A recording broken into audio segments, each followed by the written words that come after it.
อย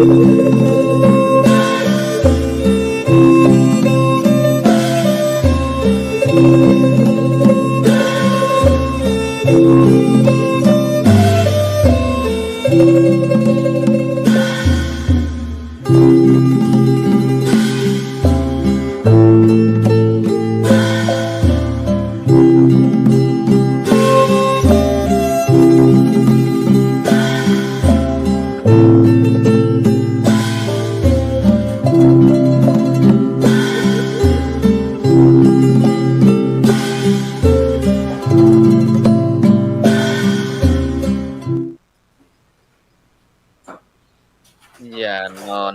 สายอย่าอายทำกินอย่าหมิ่นเงินน้อยอย่าคอยวาสนาอย่าบ้าโลภหวังรวยต่อสู้ด้วยความขยันแข่งขันกันประหยัดฝึกหัดคบมิตรดีเลี้ยงชีวีในทางที่ชอบรู้รอบในวิชาชีพขอถวายความเคารพนอบนบไหวสาพัทธิทไลยรัตนพันแพ้วพระแก้วเจ้าตั้งสามภาการอันไม่มีพระพุทธพระธรรมพระสงฆ์เป็นสรณะที่ปึ้งอันสูงสุดในชีวิตขอถวายความเคารพนอบนบไหวสาไปยังพระเถรานุเถระเจ้าคณะพระสังฆาธิการทุกรูปตลอดจนถึงหลวงพ่อท่านพระครูโสพลปริยัติปู่ได้คือเก่ากับผมนั้นได้มาพบปะจากรายการในวันนี้ในรายการธรรมรับอรุณเจ้าวันพฤหัสบดีที่23 มกราคม 2568วันนี้ได้มาพบปะกันกับอาตมาภาพพระครูจันทะสรการเจ้าอาวาสวัดทุ่งหมื่นน้อยประธานหน่วยอบรมประชาชนประจำตำบลหนองหานอำเภอสันทรายจังหวัดเชียงใหม่พบปะกันแถมละเนอทุกวันพฤหัสบดีเว้นอาทิตย์ติดเว้นติดเดือนไหนจะปะกัน2 ครั้งในวันนี้ก็มาพบปะกันที่ขึ้นบทความข้างต้นรายการอย่านอนตื่นสายอย่าอายทำกินอย่าหมิ่นเงินน้อยอย่านอนคอยโชคอย่าบ้าโลภหวังรวย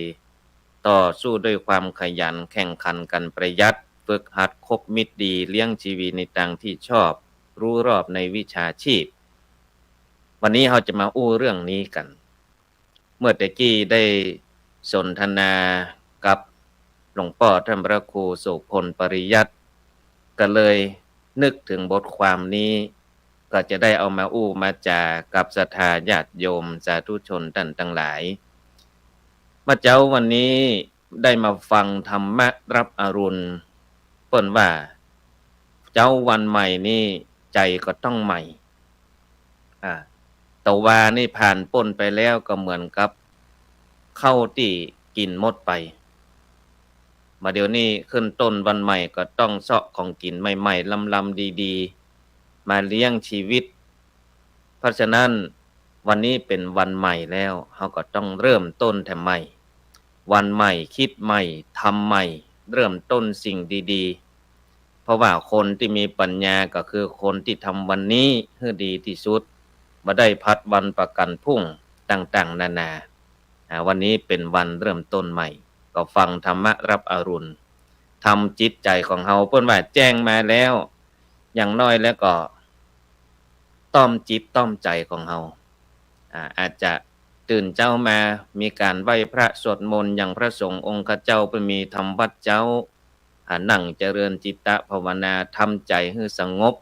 เหมือนกับน้ำใสในโอ่งในตุ่มอย่างนี้ใจเฮาก็เหมือนน้ำเหมือนน้ำถ้ากลไปกลมาถ้ามันมีขี้ขุ่นมันก็จะฟุ้งขึ้นมาถ้าทำจิตใจให้สงบบ่ฟุ้งซ่านใจก็จะนิ่งจะนิ่ม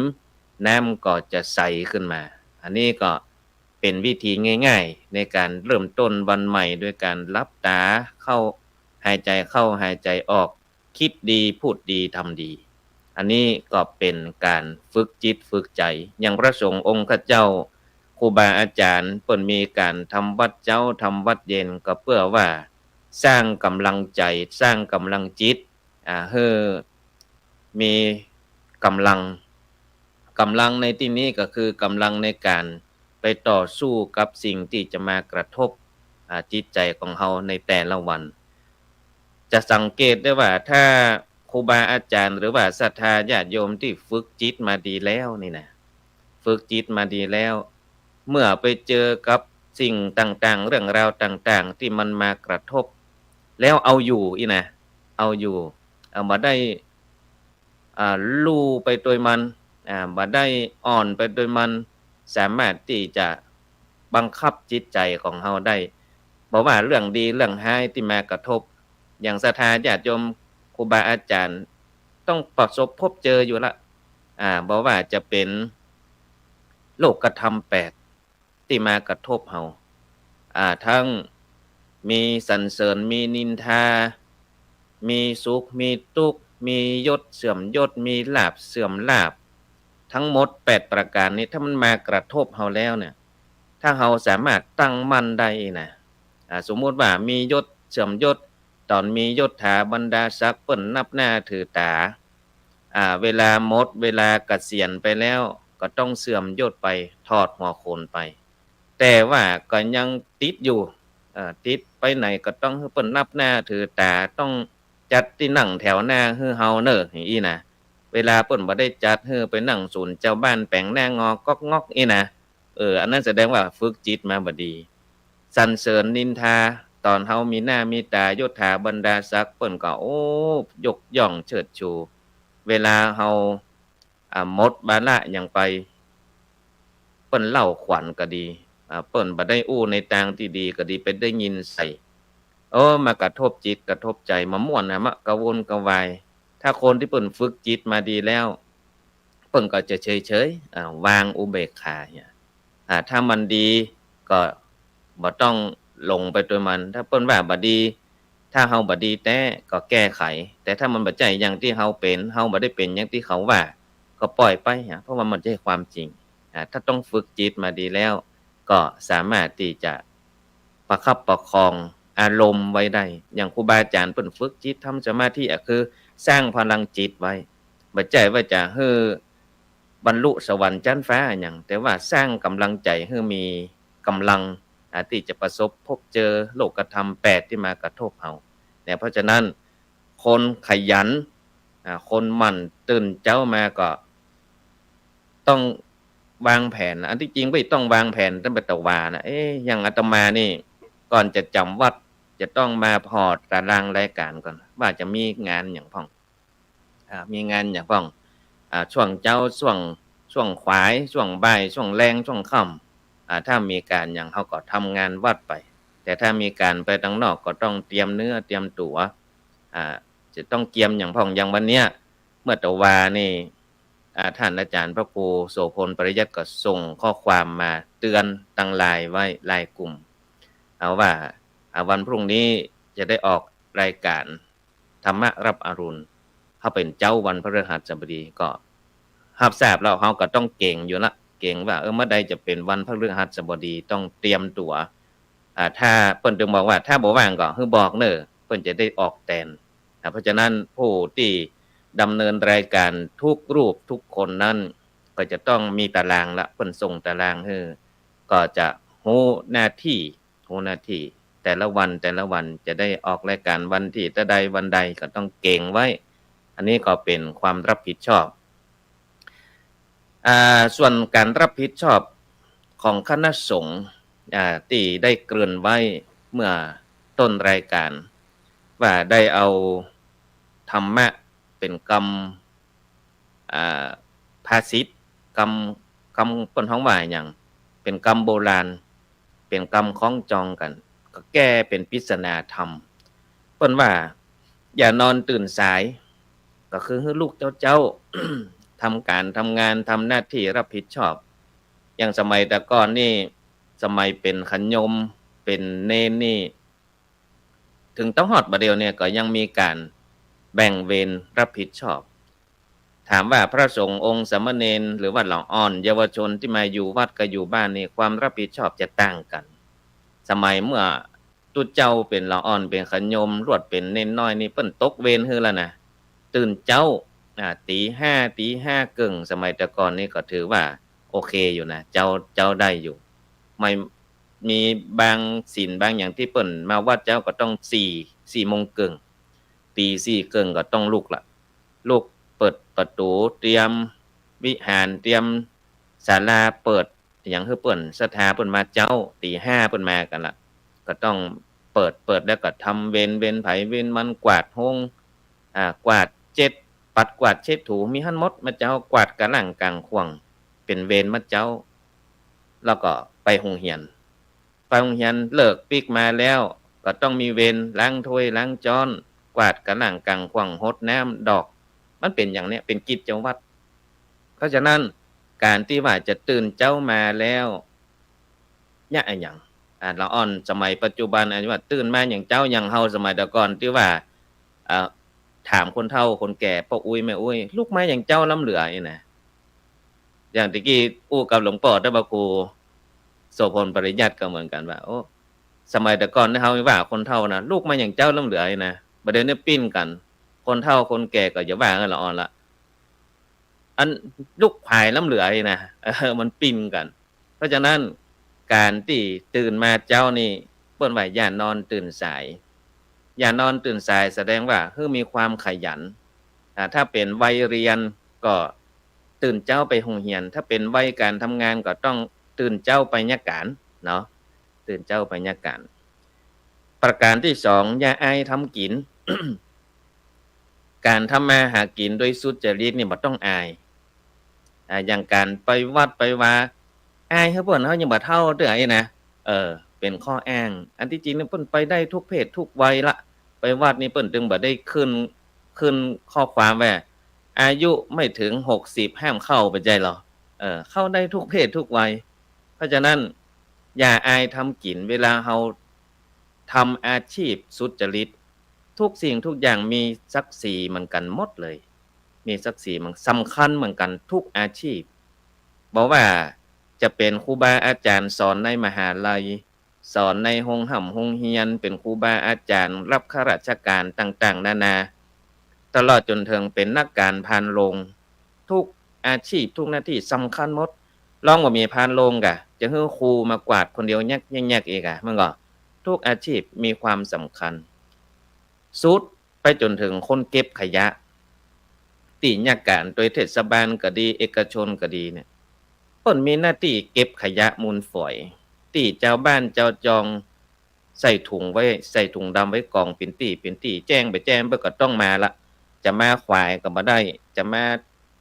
เมื่อวันก็บ่ดูตั้งรถก็จะหนักแล้วก็กลิ่นอันพึงไม่พึงประสงค์มีกลิ่นก็ดีมีรถลามันหนักมันบ่ดูตั้งเพิ่นก็จะมากันเจ้ามืดเพื่อที่จะได้เก็บขยะมูลฝอยให้งามบ้านงามเมืองเนี่ยเพราะฉะนั้นทุกหน้าที่มีความสำคัญเหมือนกันหมดเลยเนี่ยเพราะฉะนั้นอย่าดูถูกอย่าอายทำกินประการที่3อย่าหมิ่นเงินน้อยเงินน้อยเดียวเนี่ยกำไห้หมิ่นกำไห้น้อยเนี่ยจะไปดูถูกมันนะพ่อกาแม่การ่ำรวยได้ก็เพราะว่ากำไห้น้อยเนี่ย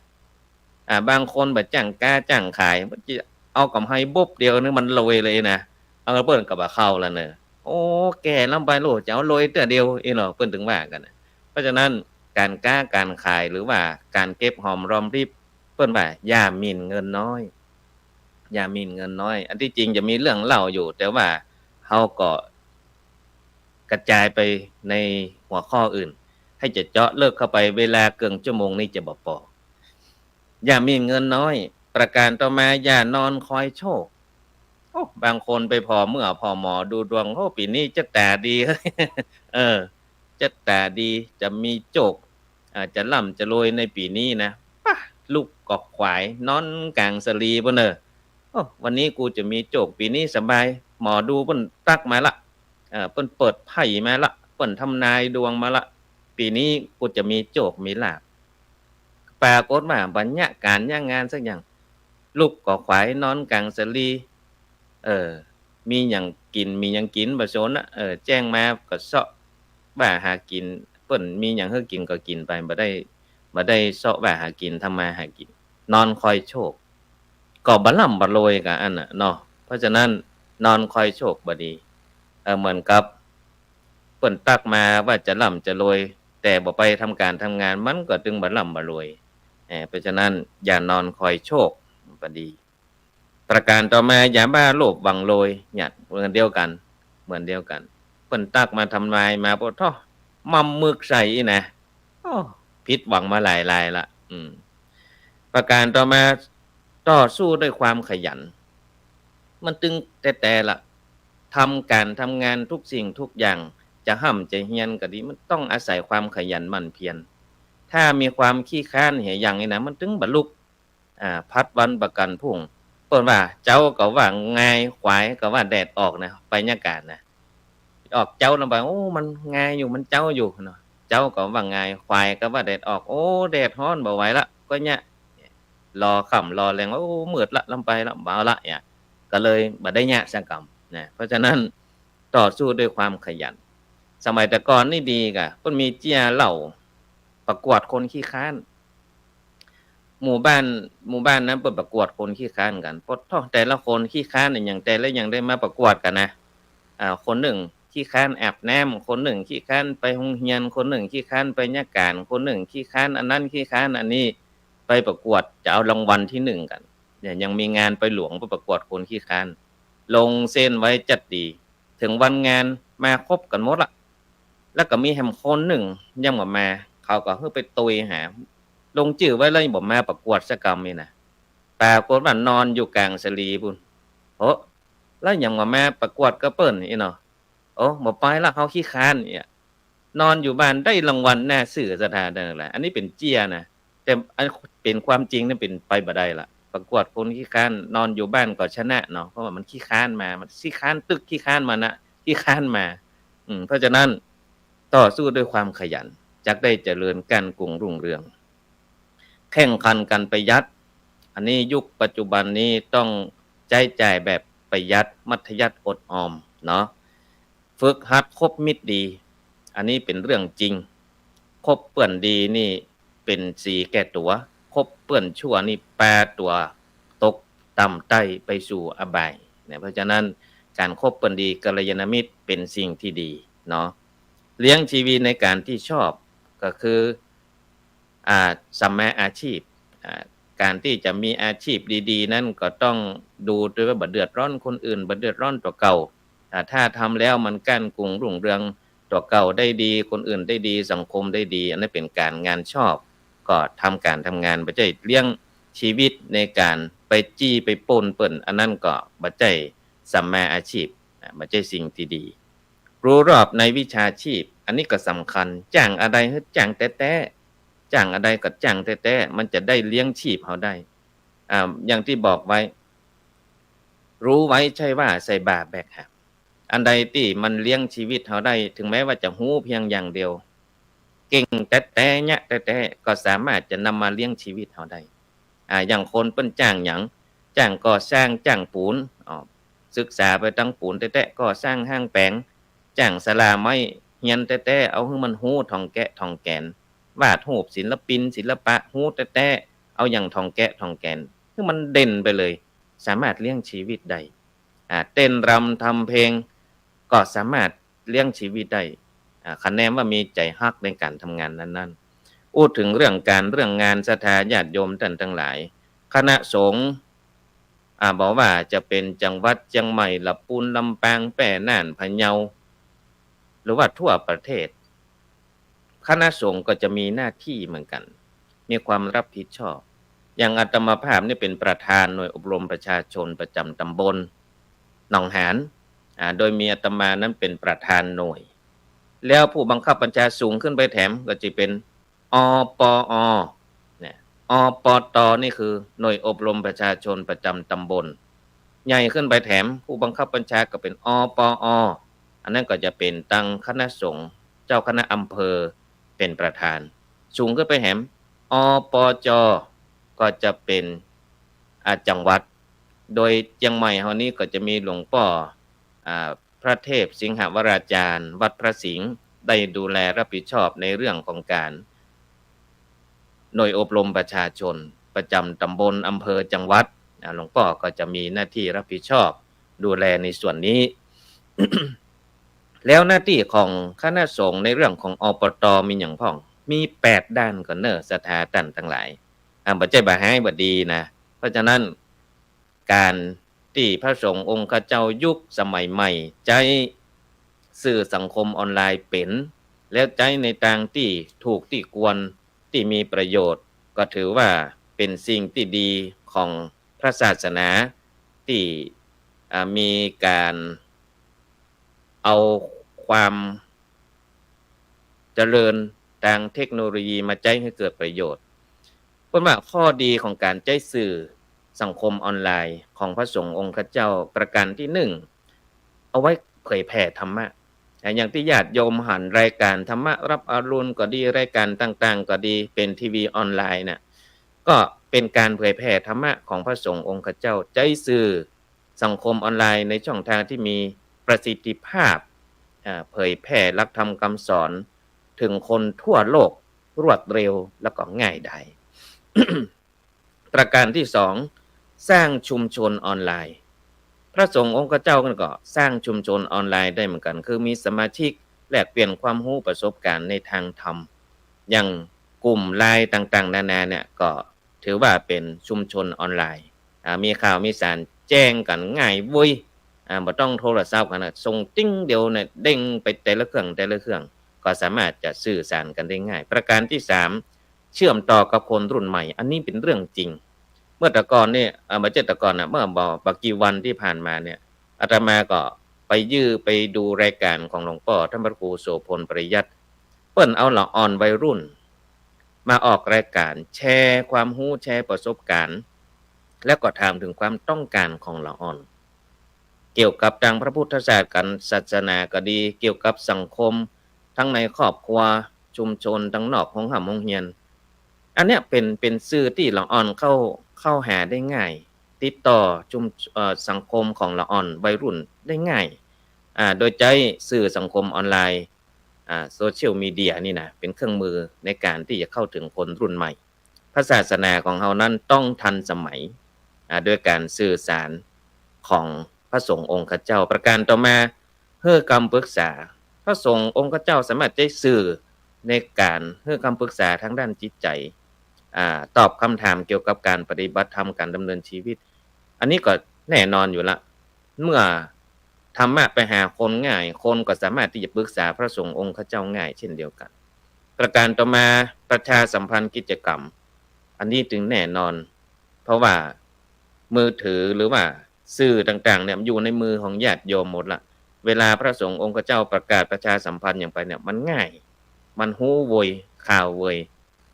แต่ก็มีข้อเสียมกันอย่างที่ออกข่าวอยู่ทุกมื้อทุกวันเนี่ยการใช้สื่อสังคมออนไลน์หรือโซเชียลมีเดียของพระสงฆ์องค์ข้าเจ้านี้ก็จะต้องมีกรอบมีศีลมีธรรม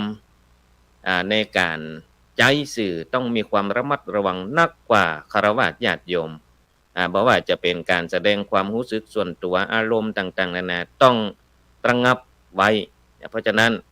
มีการฝึกจิตฝึกใจไว้เอามาใช้ในส่วนนี้ได้ความน่าเชื่อถือเมื่อพระสงฆ์องค์ข้าเจ้าใช้สื่อแล้วมีความน่าเชื่อถือก็ต้องระมัดระวังการเผยแพร่ข้อมูลต้องเผยแพร่ข้อมูลที่ถูกต้องบ่ใช่ว่านำสิ่งบดีมานำเสนอมันก็จะเป็นการบิดเบือนไปได้ประการที่3หลีกเลี่ยงการโต้แย้งบดีมาพิษมาเถียงกันในสื่อทำให้ภาพลักษณ์ที่ออกมานั่นบดีแล้วก็รักษาความเป็นส่วนตัวต่างๆนานาข้อมูลก็ดีอย่างก็ดีบดีเอาไปเผยแพร่ไปเลยเป็นการละเมิดสิทธิส่วนบุคคลเพราะมันสื่อทั่วโลกเนาะอาการเปิ่ง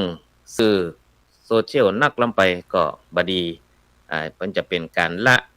กิจวัตรของพระสงฆ์องค์ข้าเจ้าเพราะฉะนั้นต้องมีขอบเขตแล้วก็มีเปิ้นฮ้องว่า ใจเครื่องมือคือมันถูกต้องถูกเวลาถูกตีสักถูกสังคมโดยอันนี้ก็เป็นเรื่องราวของสื่อสังคมออนไลน์ที่พระสงฆ์องค์ข้าเจ้ามาใช้ในการเผยแผ่อู้ถึงเรื่องงานของ8ด้านของพระสงฆ์องค์ข้าเจ้านั้นอย่างด้านศีลธรรมวัฒนธรรมอันนี้ก็เป็นการที่พระสงฆ์องค์ข้าเจ้านั้นจัดงานอย่างธรรมสัญจรเนี่ยก็ถือว่าอยู่ในด้านศีลธรรมวัฒนธรรมโครงการต่างๆนานาแสดงตนเป็นพุทธมามกะส่วนด้านสุขภาพอนามัยวัดนี่เป็นลานกิจกรรมสนับสนุนอสมกรพสตการมาใช้สถานที่แล้วก็มีโครงการงดเหล้างดบุหรี่งดสิ่งเสพติดช่วงเข้าพรรษาก็ดีลดละเลิกอบายมุขต่างๆนานาเป็นพื้นที่ปลอดอบายมุขด้านสัมมาอาชีพก็สนับสนุนให้สังคมนั้นชุมชนนั้นมีกิจกรรมไม่ว่าจะเป็นนิทรรศการผลิตภัณฑ์ชุมชนอย่างก็ดีสัมมาอาชีพต่างๆในชุมชนสามารถที่จะเอามานำเสนอได้เวลามีการมีงานสันติสุขอันนี้สันติสุขก็ด้านนี้ก็เกี่ยวกับงานศพปลอดเหล้าบางที่บางแห่งเพิ่นจัดได้ละก็เพิ่นฮ้องว่าลดค่าใช้จ่ายของเจ้าภาพไปได้จัดหนักเหมือนกันช่วยกันไปศูนย์ไก่เกลี่ยชุมชนเนี่ยเรื่องของสันติสุขอันนี้หลวงพ่อพระครูโสพลปริยัติก็ทำอยู่อันนี้ศูนย์ไก่เกลี่ยด้านศึกษาสงเคราะห์อันนี้ก็โรงเรียนพุทธศาสนาวันอาทิตย์ก็แม่นโครงการต่างๆนานาบวชสามเณรภาคฤดูร้อนในช่วงนี้เดียวก็จะใกล้ถึงกิจกรรมโครงการหมู่นี้ละด้านสาธารณสงเคราะห์ก็ช่วยเหลือเจ้าบ้านเจ้าจองไฟไหม้ใต้ลามเนาะน้ำท่วมน้ำนองบาตภัยต่างๆก็ช่วยเหลือกันไปพระสงฆ์องค์เจ้าในด้านนี้สาธารณสงเคราะห์กตัญญูกตเวทิตาโครงการเชิดชูเกียรติแม่ดีเด่นป่อดีเด่นลูกดีเด่นต่างๆนานานี่ก็เป็นเรื่องของกตัญญูกตเวทิตาธรรมข้อที่8ด้านสามัคคีธรรมอันนี้ก็บอกว่าจะเป็นโครงการปลูกป่าก็ดีโครงการสืบชะตาบุญสลักกภัตประเพณีถวายเตียนลอยกระทงตั้งธรรมตักบาตรเทโวต่างๆนั้นเป็นเรื่องของสามัคคีธรรมเหมือนกันหมดเลยอันนี้ก็เป็นหน้าที่ของพระสงฆ์องค์ข้าเจ้าโดยเฉพาะอปตวันนี้ได้มานำเสนอให้ศรัทธาญาติโยมได้รับทราบกิจการงานของคณะสงฆ์พอสมควรแก่กาลเวลาแล้วขอนำรายการจากลาศรัทธาญาติโยมไปเหียก่อนเนอขออ้างเอาคุณพระศรีรัตนตรัยอันมีพระพุทธพระธรรมพระสงฆ์คุณพ่อคุณแม่ที่ให้กำเนิดเกิดมาเป็นคนคุณครูบาอาจารย์ที่ได้สั่งสอนศิลปะวิชาความรู้ขอได้มาปกปักรักษาศรัทธาญาติโยมทุกคนมีความสุขกายสบายใจเหมือนกันทุกคนทุกท่านขอเจริญพร